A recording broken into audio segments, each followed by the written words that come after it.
What up, YouTube? We are going to talk today about resetting, not resetting. It's going to be a little bit of an elaboration on my previous video on the same topic, where I am now and how I got to this point and what I do during my time off. What up, YouTube? I am coming at you today. It is Saturday morning at 9:21.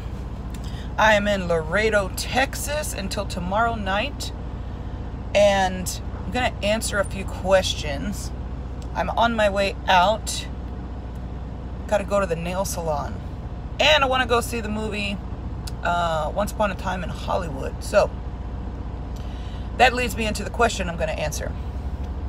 So I'm getting a lot of questions about how my mentor found time to go to the gym all the time, how I find time to, get my nails done, go to the movies, do the different things that I do whenever I'm off.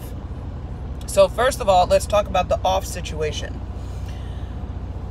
It is very, very hard, which I talked about in the video about to reset or not to reset. It's very hard to not reset and just run recap. It's hard. They don't particularly put the loads together in a way that you can just drive 8 hours a day. The loads are based on you maximizing the time that you have, or I should not say maximizing, using up all the time that you have, as opposed to maximizing the time to your benefit. It's hard. It can be done, but at the end of the day, I found that, one, you need the rest. That's just putting it out there. You need the rest. Even if you just drive 8 hours a day, after a couple of weeks of never having a day off, you're going to get a little cranky. It's good to have a day to just reset, pun intended. Your body needs to reset. We're out here in these trucks every single day, every single night. We live in them, we eat in them. Sometimes you have to go to the restroom while you're in them. Like, this truck is a part of you. And sometimes you just want a fucking break. So the 34-hour reset, I find personally, now that I've been doing this for a little bit, I find that it comes in handy. It's too much trouble and too much stress to try to be like, okay, I'm going to drive how many miles in this 8 hours? And me, I'm used to driving 500 to 600 miles a day. That's damn near impossible to do with an 8-hour driving day. It just doesn't work. And so I have decided to embrace the 34-hour reset. And I got to say, it works out really, really good. So a lot of people wanted to know my mentor, my second mentor, that is, how did he always find time to go to the gym?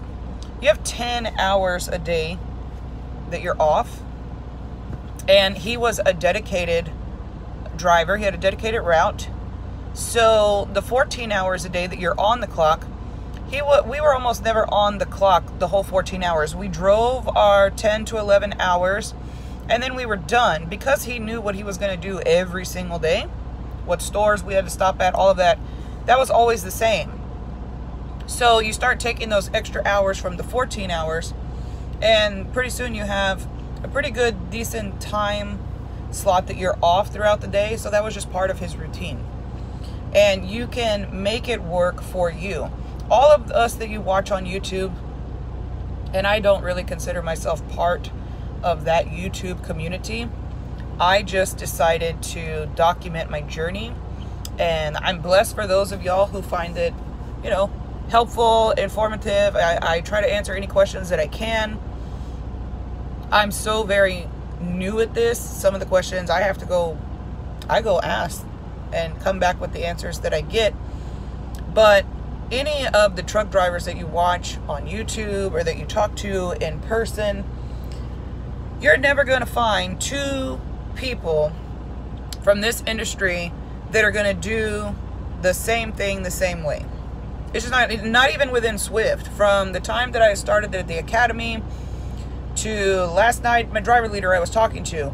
I have never found 2 instructors, 2 driver leaders, 2 truck drivers, 2 corporate people. I have never found 2 people that work for Swift in any capacity to give me the same answer on the same question ever. It's almost as if everybody's doing their own thing. And for the most part, as from the driving perspective, you do your own thing. Yes, we all follow the same legal laws and all of that jazz. But as far as how you operate this truck and that clock, that's on you. You find what works for you. Whether you're a company driver or an owner op, you're going to find what works for you. And if you're in a situation where you're with a terminal, you're assigned to a terminal with a group of people who just doesn't support you, never answers the phone, always leaves you hanging, I can say from my personal experience, that's not how Swift operates, or it's not how Swift put out to operate. And if you're having those kind of problems, you need to have that shit addressed, because Swift can't fix what they don't know. Okay? So how you operate in this truck on a day-to-day basis solely affects the outcome of the work that you're going to get done in this truck. It affects how you get paid, how much you get paid, how much Swift is making, how much Swift is going to run you based on how much money you're making. Everything starts with you. The truck is always going to be secondary. The load is tertiary. That stuff doesn't even fucking matter if you're not right up here, you're not feeling good, your heart's not in it. This is not one of those jobs where you can just roll out the bunk and say, okay, well, fuck it, I guess I'm gonna do this shit today. You really mentally have to be alert every day, and you have to show up. Mentally, you have to show up. It's too fucking dangerous. It's too dangerous of a job. In a split second, anything can happen. So you mentally have to show up every day. And if you're in a situation where you don't feel that you're being supported, you don't feel that, the company has your back, that you're just out here, if you're on a mentor's truck, that the mentor just wants to make money. Like, there's a lot of things that can just shut this part down. And once you check out, you need to get off the truck. It's not safe for you. It's not safe for other people. My family, I have kids that drive. Like, I don't want you on the road if you're mentally checked out. If you're pissed off at the world, if your driver leader fucked you over and you just want to say fuck Swift, but you're waiting for that backup plan to come in, I don't want you on the road with my family. Hell, I don't want you on the road next to me. So you need to think about those things and make sure that you're, that's where the 34-hour reset comes in. You need that mental just breakdown. Like, you need to just think about something other than trucking. I go to the movies probably almost every reset. Pretty much I go to the movies. I go to the nail salon probably once every 2 weeks, every 2 or 3 weeks. Whenever I need to go, I'm usually around a terminal. I highly recommend figuring out where the terminals are. I particularly don't like staying at the terminal, like inside the terminal. I like that I can drop my trailer and I can bobtail wherever I need to go. Because again, I'm a bariatric patient, so I go to the store often. But it's a safe place to drop your trailer if you need to just bobtail somewhere. That's how I get around. I'm usually close to a terminal, so I just pull in there. I've gotten to the point where I prefer to pay for reserved parking, because if I'm not near a terminal and I know I'm going to be staying at a truck stop, I use the Trucker Path app so that I can see where I'm going. It tells me all of the different truck stops along the way. I always know where I'm going to be going. And 9 times out of 10, I'm going to be getting there in an hour where there's no fucking parking. So I don't mind spending the $10 to $15 to park up front. I reserve it so that when I get there, I don't have to worry about nothing. I'm close. As a female, you always want to be closer to the store if you need to use the amenities there. So I don't give a fuck. I'm going to do, on my first mentor's truck, we parked at a truck stop maybe 2 or 3 times only, because he was on a route where we were always at a terminal. there's mixed emotions among the drivers about the terminals. You know, the times that I have gotten out and gone to just chill and watch TV and just fucking be in my own world outside of the truck, you can get caught up in the politics of this business really quick, because those people are just as bored and they're lacking human contact, just like myself. Like, we don't interact with a lot of people out here, which is one of the things that I like about the job. But when you get out of this truck, you're almost always going to be around other truck drivers, because we can't just park these things anywhere. And you can get caught up in the Swift terminals if you start talking to a bunch of people. I don't recommend that. I'm at the terminal right now, and I think I've been inside there twice. Once last night and once this morning. I don't get out and hang out anymore. If I do, I put my headphones on. Half the time I'm not even listening to anything. I'm just watching TV, but I want people to think that I'm engaged in whatever I'm listening to, so that I don't get caught up in conversation that way. You know, some people might think that I'm rude, or, you know, I'm not, I don't know, talkative or friendly. And that's perfectly okay with me. I'm actually not rude at all, unless you're offended by cursing. But I'm not rude. I'm very approachable. And I will talk to you if you talk to me. But if the conversation starts being about, oh, Swift this, Swift that, fuck this, fuck that, I'm probably going to walk away or say I need to take a shit or something, because I'm just not interested in that. So the 34-hour reset, I find, my own personal opinion is that you really do need it. The terminals offer, for the most part, don't stop at the Houston terminal. If you can help it, that place is, y'all have heard my rant about the Houston terminal. But they're going to build a new one. Actually, when I was there the day before yesterday, I don't know what I'm talking about. I was there yesterday. I went across the street. They have started cutting down some trees, guys. So maybe that Houston terminal is in the process, finally, after all these years. So all the other terminals, if you're coming out to Swift, if you're new, I would definitely learn where the terminals are. If you're going to a big city and state, just Google and see if there's a Swift terminal in that area. It's a really cool place to just be able to drop your trailer, literally take the load off, and bobtail wherever you want to go. If you're a female and you need to go get your hair cut, your nails done, you want to go get a massage, I have done that. You know, you want to go hang out and watch a movie, you can do all of these things. You have an hour a day of free personal driving time that you can use with Swift. I don't know about any other companies. I only talk about Swift on this channel. So you have an hour a day that Swift allows you to use this truck for whatever the fuck you want. Use it. Seriously, use it. My first mentor, he never liked to go anywhere. That drove me fucking insane. My second mentor taught me how to use this clock, how to, you know, you can put whatever you want in that navigation system. Don't ever follow a map, Google Maps, Siri. That bitch will get you a ticket. She will get you fucking killed, take you on roads the truck can't go on. Use the GPS system in your truck. You can type in wherever you want to go in there. It's always going to give you a truck route. With the new Qualcomm updates, these things just had software updates.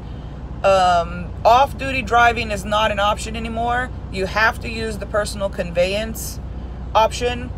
It used to be a big taboo thing. Don't ever use personal conveyance. Well, now they want you to use the personal conveyance. And like I said, you get a free hour a day where you can take this truck wherever you want legally. You'll be doing crazy shit. Utilize it. The company doesn't want you behind this wheel, like I said, being all fucked up in the brain and stressed out and tired, and you're freaking out because you got a chipped nail or your eyebrows are becoming a unibrow. Like, take care of yourself. Do what you got to do. If you want to go out and eat, you see a nice restaurant, you know, you want to go, man, I wish I could go there. You can. Find a way to make it happen. Oh, sorry, guys. This sideways thing freaks me out. Find a way to make it happen. and do it. You need that time for yourself. You need to get out of the truck, breathe some fresh air. I don't know, just you find ways to do what you need to do. If you're not scared to get out of the truck. So that is how I find time to do things. You make the time, that you have the time to do it. It's just a matter of you dropping the trailer or finding a place where you can park and getting there. I've Ubered to places before, primarily just with my first mentor. My second mentor, if I needed to go somewhere, he'd go park in a open location where there was stuff that both of us could utilize, and I would just go. A lot of your mentors, the ones that are just in it for the money, you might be in a situation where you're just fucking stuck. Uber. Call the Uber to come. They will pick you up anywhere. Get the fuck out of the truck. So, I've talked about my changes to my reset or not to reset. And the loads that I get, the one that got me here, I came from Virginia to Laredo. It was 1,232 miles. And then the load they gave me last night leaves tomorrow night. I don't deliver until Wednesday morning. It is 1,357 miles. So I'm driving all over the place. The miles, I get the miles that I ask for. I got a lot of comments that were like, oh, you can't be turning down loads. You can't be doing this. You can't be doing this. I can do whatever the hell I want within reason. And you really have to be vocal for yourself out here. Don't get in a situation where you're driving loads that are 100 miles a day. You waste your whole fucking day doing that 100 miles because at the end of the day, you're going to be the next person on YouTube complaining, oh, Swift didn't give me the miles. Swift had me out here. Swift had me out there. Some things can fall on Swift. I'm not going to say that they don't. Half of my class, more than half of my class, pretty much all of my class, my graduating class is not with Swift anymore. And those are facts. Most of them have moved on to other companies. One of them's not even in trucking anymore. So Swift is a company like any other company.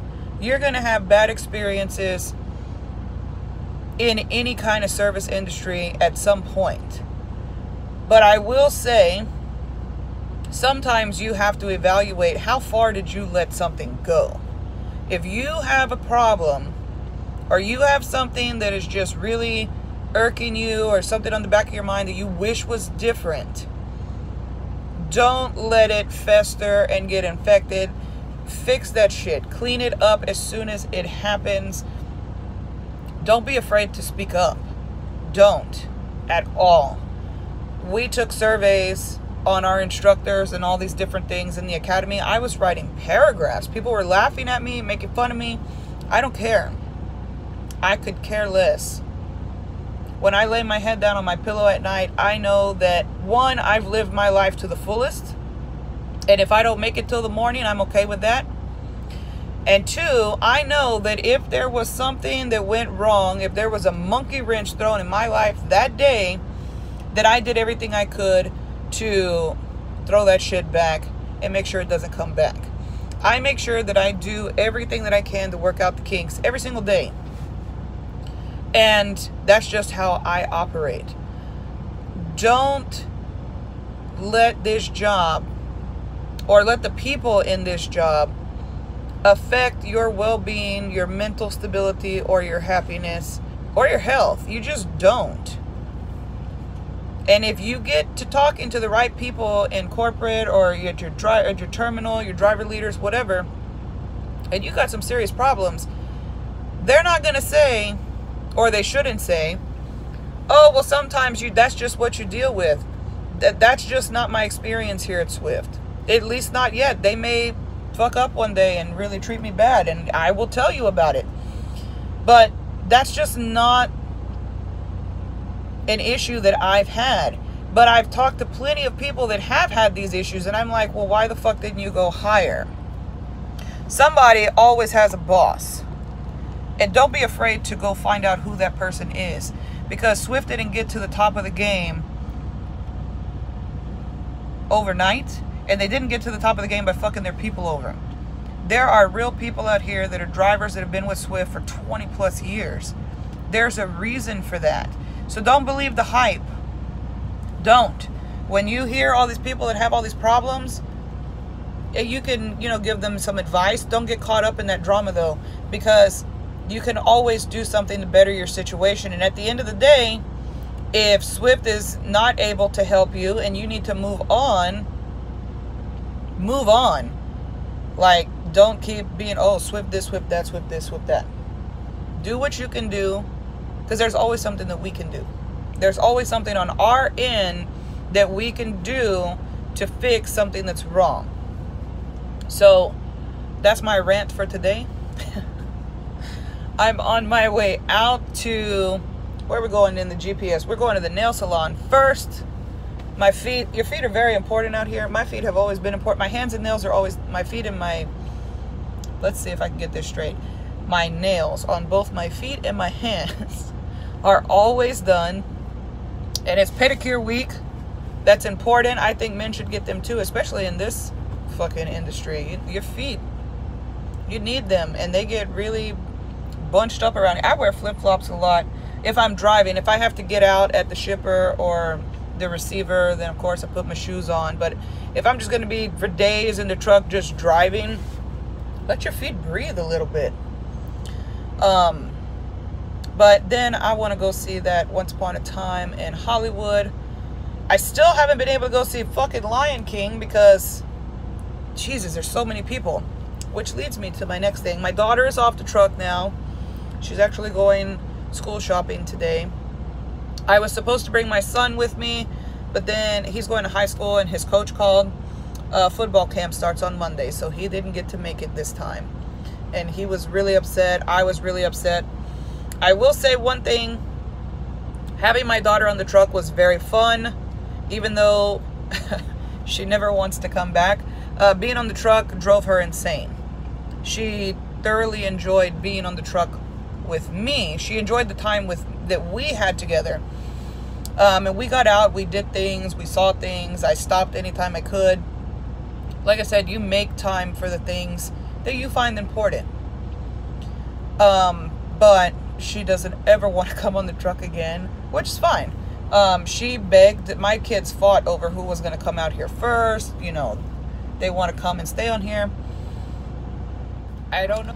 All right, sorry about that. I forgot to put my phone on Do Not Disturb.